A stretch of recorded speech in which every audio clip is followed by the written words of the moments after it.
Hey folks, welcome back to the Feroz Mode channel. You guys are watching me do my first drive out here with the NC Mazda Miata down at the tail of the dragon. Now, a long drive down. We did about 2 days, but once we got there, this was my first time there. I'm getting all my nerves out, pretty much just the sweat as it's just so humid here.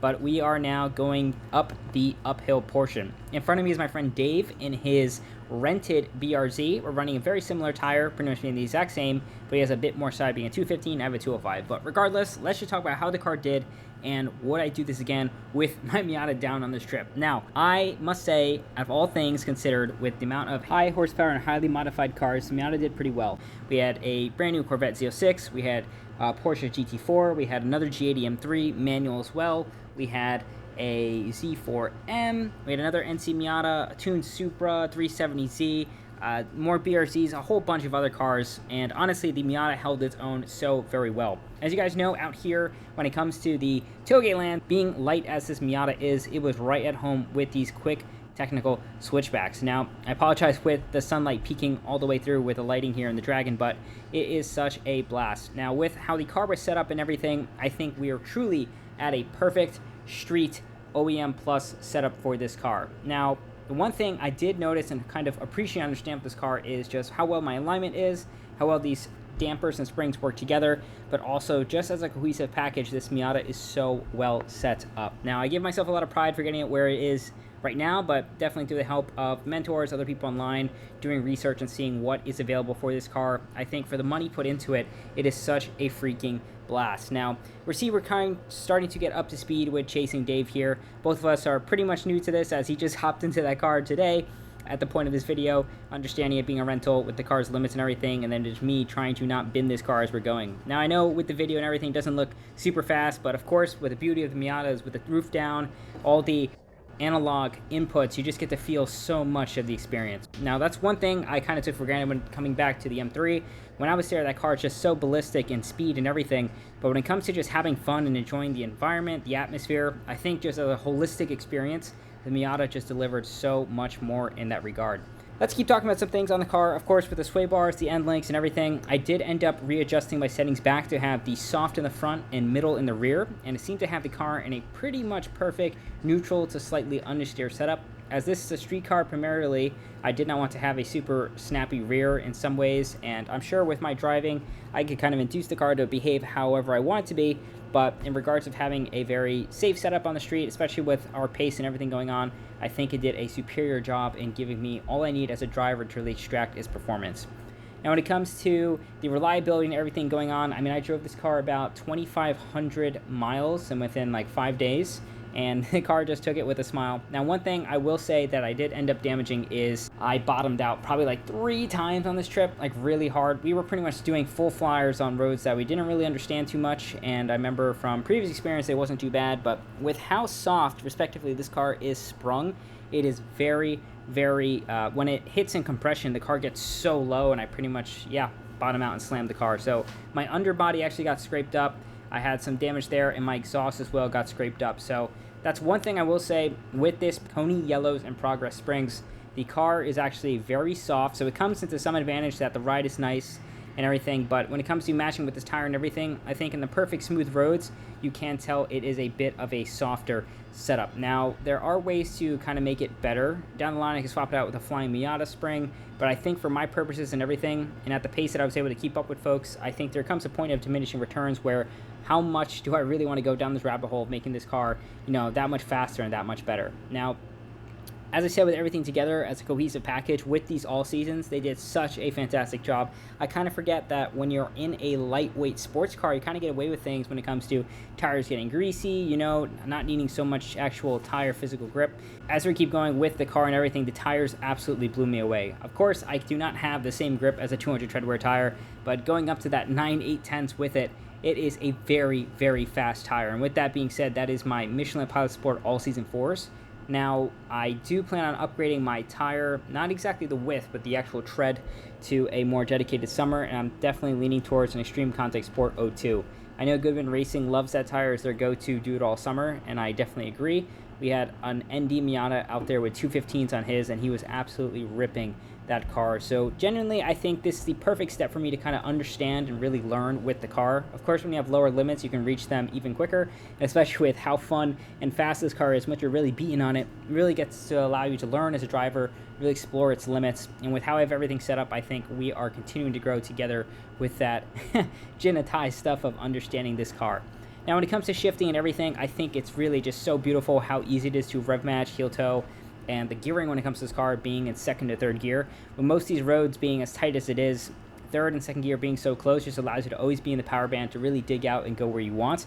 Now, of course, I have my intake, my little muffler in the back, and a tune to kind of utilize all the extra juice I have, and it definitely comes to help when I have cars with, almost 500, 600 horsepower in front of me, and sometimes with cars with over 200 horsepower behind me. You don't want to be holding up the pack. And the beauty of it, of course, with Miata is you just get to use all the gas all the time. As you see here, I'm trying my best to be as smooth as possible. I definitely was overdriving a bit to keep up with Dave in this run. And if you've seen in my other videos, I have much better, smoother hands, better driving. And like you said, with modern cars, with how fast and really modern they are when it comes to hiding your mistakes, all the nannies, just a really solid chassis that lets you extract all the performance. This guy does not hold your hand in any way and allowing you to really be fast out here. And I think that's what just makes it so much of a more rewarding experience.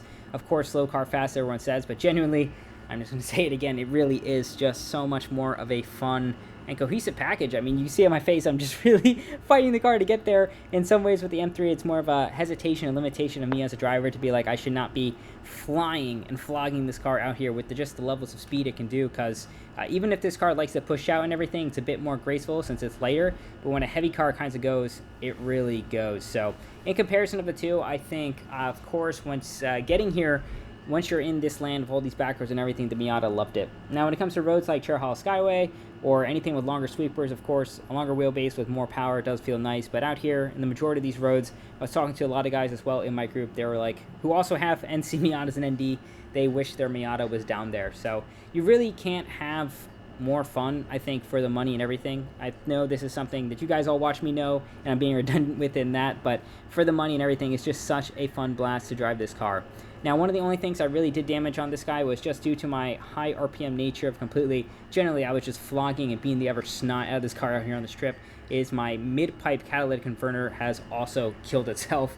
As you guys seen in my other video, my main header cat also died, but now I'm having the same type of spattering snake noise when it comes to higher RPM, and it's super, super obnoxious. So I did end up ordering a mid-pipe to get rid of it. I'm just tired of this game. I've probably taken my mid-pipe off 3 times now trying to diagnose and figure out what it was. I really didn't think it was the cat, because when I did look at it, it looked fine, but it just kept rattling. I removed the heat shield to try to check. I thought it was exhaust hangers or anything for me just bottoming me out, like maybe it was a gas leak, but exhaust leak, I apologize, but there was really nothing. So I think it's kind of in tune with down the line of doing this. I got the Resonated Racing Beat mid-pipe, and I'm very excited to throw that on the car and hear how it sounds. So overall, it was a blast. Commuting down with the Miata, getting to the Tail of the Dragon, since I'm in Jersey, it took about 13 hours.